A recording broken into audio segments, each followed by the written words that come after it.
الحمد لله وكفى والصلاة والسلام على سيد الأنبياء والمرسلين.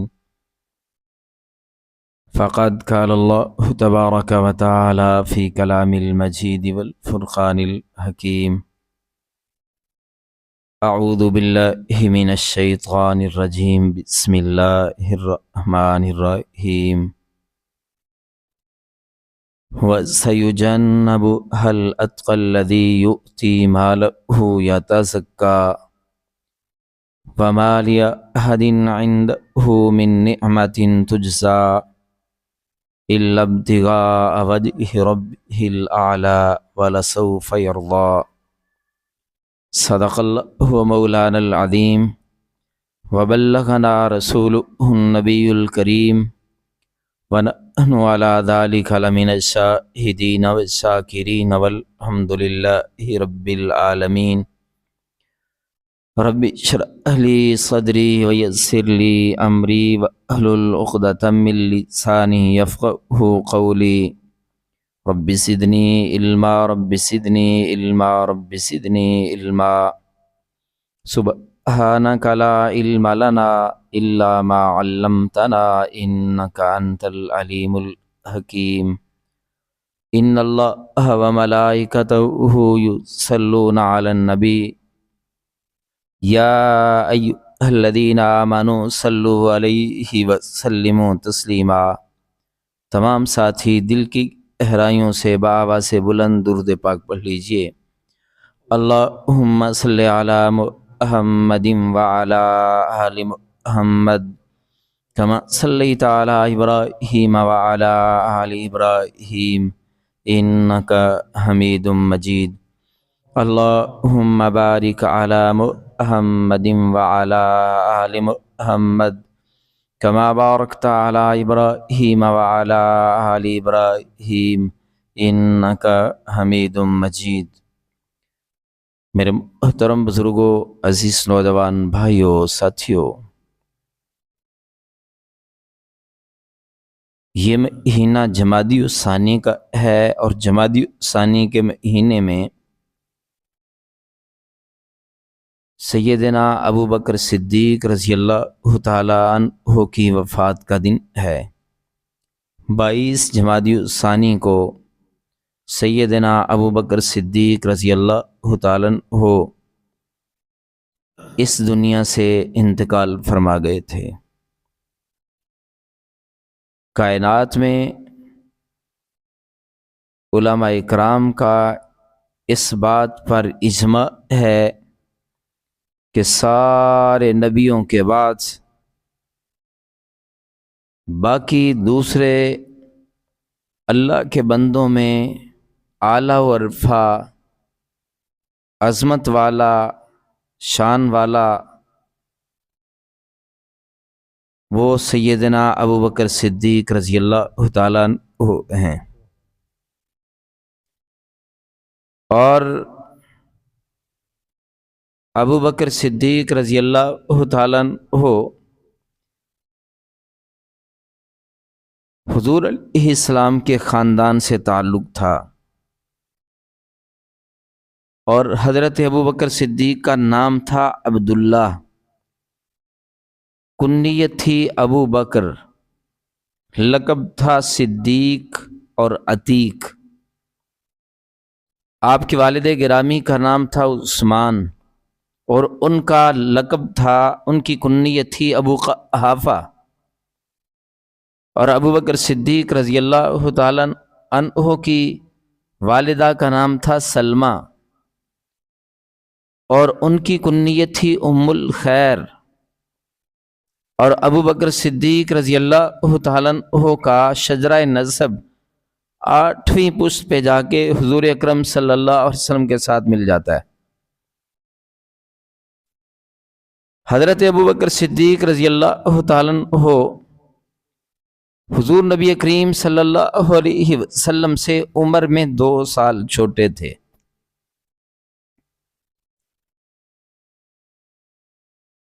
اور بچپن میں حضور نبی کریم صلی اللہ علیہ وسلم کے ساتھ دوستانہ تھا، محبت تھی، پیار تھا. بچپن میں ایک دوسرے کے ساتھ وقت گزارا، ایک دوسرے سے دوستی ہو گئی، اور وہ دوستی پکی ہو گئی، محبت میں بدل گئی۔ حضور نبی کریم صلی اللہ علیہ وسلم نے جب نبوت کا دعویٰ کیا تو وہ دوستی پھر آقا اور غلام کی شکل میں بدل گئی، نبی اور امت کی شکل میں بدل گئی۔ اور ابو بکر صدیق وہ عظیم انسان تھے کہ جو زمانہ جاہلیت میں بھی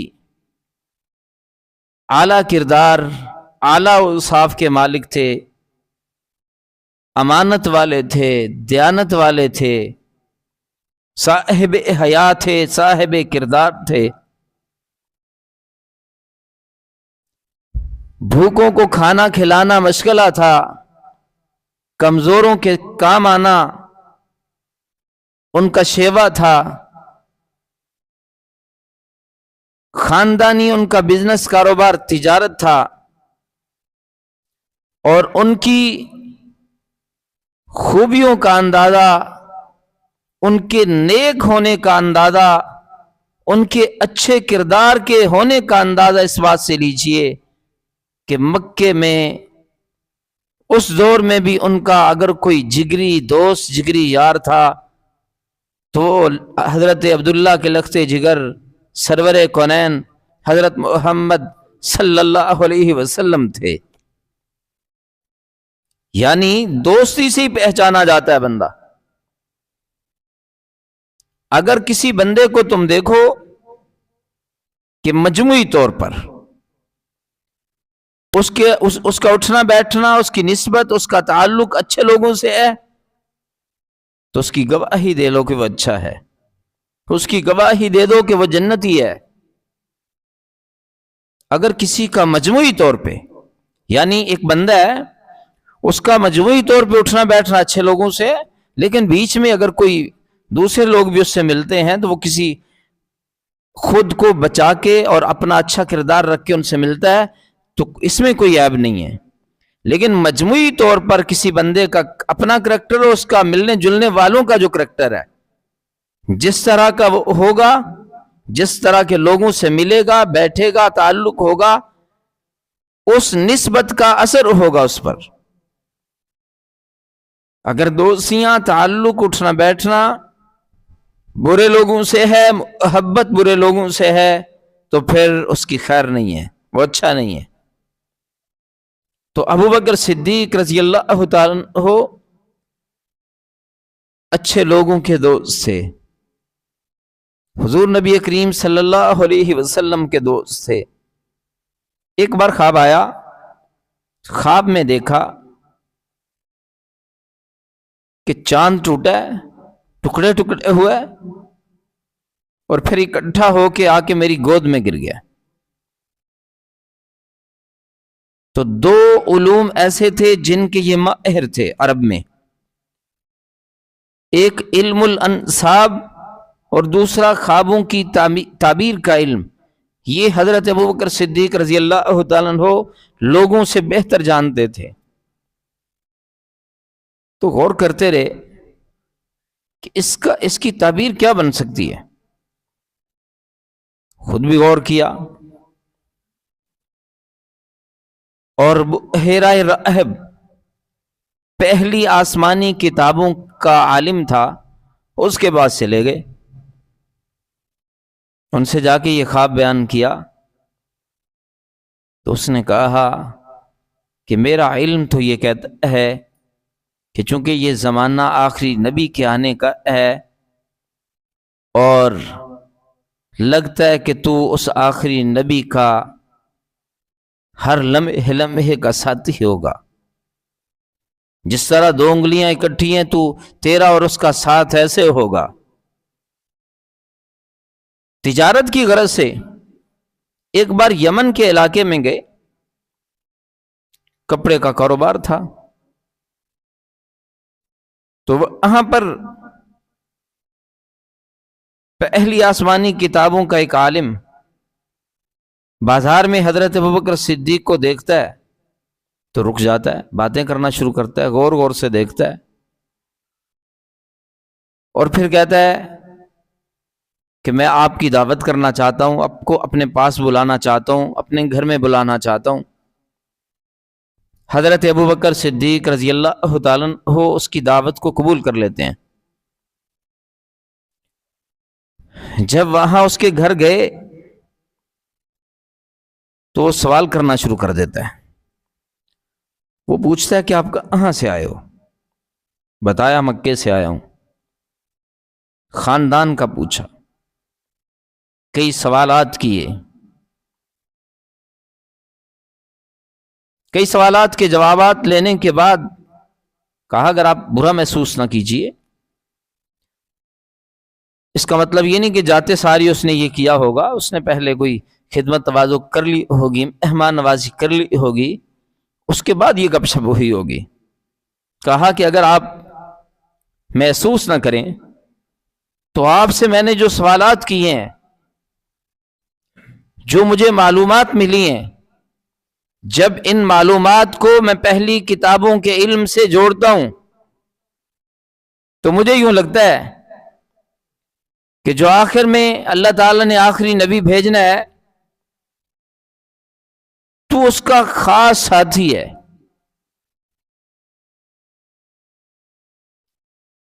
کیونکہ پہلی کتابوں میں جو تذکرہ ملتا ہے وہ ساری نشانیاں آپ میں پائی جا رہی ہیں، اور اگر آپ برا محسوس نہ کریں تو ایک نشانی اور بھی دیکھنا چاہتا ہوں۔ بعض جگہوں پہ میں نے پڑھا ہے کہ جسم کے کسی خاص حصے پر حضرت ابوبکر صدیق کے تل کا نشان تھا، ایک تو دائیں بازو پر تھا، دوسرا غالباً پیٹ پر تھا۔ تو اس نے کہا کہ اگر آپ مجھے اجازت دیجیے تو میں وہ نشان بھی دیکھنا چاہتا ہوں۔ ابوبکر صدیق نے جب کپڑا ہٹایا تو وہ تل کا نشان جو اس نے پڑھا ہوا تھا وہ مل گیا، تو اس نے ابوبکر صدیق کو سینے سے لگایا، پیشانی پہ بوسہ دیا، مبارکباد دی، اور بتایا کہ میرے علم کے مطابق جو آخری نبی ہے تو اس کا ساتھی ہے، سفر حضر کا ساتھی ہے، دکھ سکھ کا ساتھی ہے، خوشی اور غم کا ساتھی ہے، اور یقیناً جو اللہ کے نبی ہوتے ہیں ان کے لیے مشکلات ہوتی ہیں، پریشانیاں ہوتی ہیں، آزمائشیں ہوتی ہیں۔ ابوبکر صدیق رضی اللہ تعالیٰ عنہ یہ والا جو واقعہ ہوا تو وہ سمجھ گئے، گویا کہ انجانے میں ابھی ساری چیزیں کھلی نہیں تھی لیکن کسی حد تک ذہن بن گیا تھا، سمجھ لگ گئی تھی کہ کوئی اللہ کا نبی آنے والا ہے اور اللہ اسے مجھے ملوائے گا۔ یہی بات ہے کہ ایک طرف ابوبکر صدیق مکے کے بڑے لوگوں کی اولاد، کھاتا پیتا گھرانہ، مال کی ریل پیل، فیملی میں بڑے چھوٹے کاروباری لوگ، کاروباری مصروفیات، چاہتے نہ چاہتے ہوئے بھی دماغ میں ایک دولت کا گھمنڈ ہوتا ہے، سب کچھ تھا، لیکن مکے کی وادی میں جب آمینہ کے لال حضرت عبداللہ کے لخت جگر سرور کونین صلی اللہ علیہ وسلم لوگوں میں پیغام دیتے ہیں کہ اللہ نے مجھے نبی بنا دیا، جب اللہ کے نبی کی نبوت کا انکار کرنے والوں میں آپ کے عزیز و اقربا بھی تھے، خاندان والے تھے، چچے تھے، برادری والے تھے، سب مذاق اڑا رہے تھے۔ ابو لہب تو پتھر مارنے والوں میں شامل تھا، برا بھلا کہنے والوں میں شامل تھا، لیکن وہ ایک ہی آزاد مردوں میں سے ابو بکر تھا جس نے سب سے پہلے حضور کے ہاتھ پہ یوں کلمہ پڑھا، کوئی دلیل نہیں مانگی، کوئی حیل و حجت نہیں کی، کوئی دیر نہیں کی، اپنا خاندانی پس منظر رکاوٹ نہیں بنا، دولت رکاوٹ نہیں بنی، یاری تھی، دوستی تھی حضور کے ساتھ۔ بندہ یار ہوتا ہے نا تو ایک دم جو یاری دوستی میں برابر ہوتا ہے اس کو بندہ اپنا آقا مان لے، اس کو بندہ اپنا نبی مان لے، بندہ اس کے سامنے بک جائے، بندہ اس کی غلامی کو قبول کر لے۔ یہ شان سیدنا ابو بکر صدیق کے حصے میں آئی ہے۔ یوں لگتا تھا جیسے یہ پہلے ہی تیار بیٹھے ہیں۔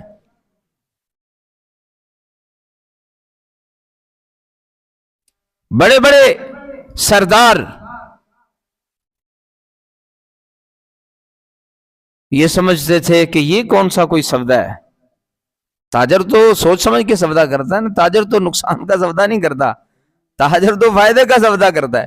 لوگ کہہ رہے تھے یہ ابو بکر کیسا سودا کر رہا ہے، اچھا تاجر ہے، ساری دنیا ایک طرف ہے، اس نے محمد کے ہاتھ میں اس کی غلامی کو قبول کر لیا، یہ تو اس سے خود زیادہ مال والا ہے، زیادہ شہرت والا ہے، زیادہ عزت والا بظاہر جو ان کا دماغ میں تھا۔ اور پھر جب حضور کا کلمہ پڑھ لیا، قربان جاؤں میں ابو بکر کی عظمت اور شان پر، جو کام حضور نبی کریم صلی اللہ علیہ وسلم نے کیا ہے، حضور کے قدم بقدم پیچھے پیچھے سارے کام ابو بکر بھی وہی کرتے رہے۔ حضور لوگوں کو دعوت دے رہے ہیں تو ابو بکر بھی اپنے جگری یاروں کو سمجھا رہے ہیں، بتا رہے ہیں، قائل کر رہے ہیں، ذہن سازی کر رہے ہیں، اور پکڑ پکڑ کے حضور کے قدموں میں لا رہے ہیں۔ اللہ کے نبی یہ میرا یار ہے، اس کو میں نے سمجھایا ہے کہ آ جا میرے یار کا کلمہ پڑھ لے۔ آغاز اسلام میں جو قربانیاں ابو بکر صدیق نے دی ہیں وہ کسی اور کی نہیں ہے،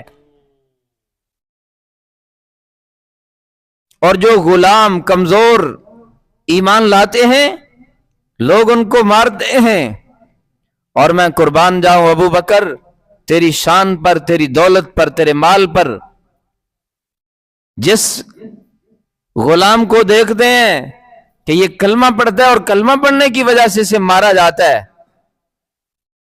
اس کے مالک کو منہ مانگی قیمت دیتے ہیں، چھڑوا لیتے ہیں۔ ایک دن مکے شہر سے، بستی سے، آبادی سے ذرا باہر نکلے تو باہر ایک کھلے میدان میں، کھلی جگہ میں لوگ اکٹھے ہوئے ہیں، اور وہاں جب اس طرف جاتے ہیں تو کیا دیکھتے ہیں کہ ایک آدمی ہے، اسے لٹایا ہوا ہے، دوڑ دوڑ کے اس کے اوپر جمپ مار رہے ہیں، کوئی اسے تھپڑ مار رہا ہے، کوئی اسے پتھر مار رہا ہے۔ ابو بکر صدیق نے کیا دیکھا کہ دوڑ کے ایک بندے نے جمپ مارا، اس کے پسلیوں کے ٹوٹنے کی آواز آئی۔ ابو بکر صدیق آگے بڑھے، ان کے ہاتھ روک لیے، کہا یہ کیا کر رہے ہو؟ دیکھا، اس کو اٹھایا، کپڑوں کو جھاڑا تو وہ تھے ابو فقیہ رضی اللہ تعالیٰ عنہ، حضور کے غلام، حضور کے کلمہ پڑھنے والے۔ اس کا آقا اسے کہہ رہا تھا کہ تو محمد کا نام لینا چھوڑتا ہے کہ نہیں؟ وہ کہہ رہا تھا یہ نہیں چھوڑوں گا، اور اسے مارا جا رہا تھا۔ ابو بکر صدیق نے کہا پاگلو اس بات پہ کیوں مارتے ہو؟ کیا دماغ کو، سوچ کو تم زنجیریں ڈال سکتے ہو؟ تو وہ کہنے لگے اتنی تو سگا تو پھر اس کی قیمت ادا کر، تو آزاد کروا لے۔ حضرت ابو بکر صدیق رضی اللہ تعالیٰ نے کہا مانگو، قیمت کتنی مانگتے ہو؟ جو قیمت مانگی، ابو بکر صدیق نے یہ بھی نہیں کہا کم کر لو، ادا کر لی، اور پھر ساتھ لے کے آئے۔ بڑا جدید دور تو ہوتا ہی نہیں تھا، جسم کو چوٹیں لگتی تھی، لوگ دودھ پیتے تھے، دودھ میں ہلدی ڈال لیتے تھے۔ ابو بکر صدیق رضی اللہ تعالیٰ عنہ نے ان کو گھر لا کے دودھ گرما گرم کیا اور اس کے سامنے پیالہ پیش کیا تو ابو فقیہ کی آنکھوں میں آنسو آ گئے. کہا ابو بکر بڑی قربانی ہے تیری، تو نے مجھے آزاد کیا ہے، لیکن اس گرما گرم دودھ سے پہلے کبھی تو میرے آقا سے مجھے ملوا دے نا تو میرے دل کو سکون مل جائے. دودھ کا گھونٹ میرے حلق میں بعد میں اترے، پہلے میں اپنے آقا کو دیکھوں جس کی خاطر میں مارے کھا رہا تھا. حضرت ابو بکر صدیق حضرت ابو فقیہ کو لے کے حضور کے پاس آئے، ساتھ گرما گرم دودھ بھی آیا. اور پھر میں قربان جاؤں کیا منظر تھا کہ جب میرے آقا علیہ السلام دودھ کے پیالے میں سے خود اپنے لبوں سے خود دودھ کا گھونٹ بھرتے اور ابو فقیہ کو دیتے کہ تو بھی پی. جس دن حضرت ابو بکر صدیق نے دیکھا نا کہ حضرت بلال کو مار رہے ہیں، روز مار پڑتی تھی، ذلیل کرتے تھے، مارتے تھے، گلے میں رسا ڈال کے گھسیٹتے تھے، کالا رنگ تھا، جسم کے بڑے مضبوط تھے حضرت بلال رضی اللہ تعالیٰ عنہ. حبشی تو آج کل بھی دیکھیں نا کہ کس مضبوط جسم کے مالک ہوتے ہیں، اور اس زمانے کے مار مار کے تھک جاتے تھے حضرت بلال کو. پھر کہتے تھے بتا بھی محمد کا نام لینا ہے. وہ کہتے تھے کون سی بات کرتے ہو، کیا کر سکتے ہو تم، مار مار کے مار دو گے نا، محمد کا نام لینا نہیں چھوڑ سکتا صلی اللہ علیہ وسلم. احد کی آوازیں لگاتے تھے وہ کہ ایک اللہ ہے، لات منات عزا حبل یہ تمہارے جو بت ہیں یہ رب نہیں ہیں، یہ سجدوں کے لائق نہیں ہیں، یہ مشکل کشا نہیں ہیں، یہ حاجتیں نہیں پوری کر سکتے، یہ مردوں سے زندہ نہیں کر سکتے، زندوں کو موت نہیں دے سکتے. ایک دن مار رہے ہیں، حضرت ابو بکر صدیق کی نظر پڑی، چلے گئے. کہا رک جاؤ امیہ، تو یار ایڈا وڈا چودھری ہیں، کیوں مارنا غلام نو؟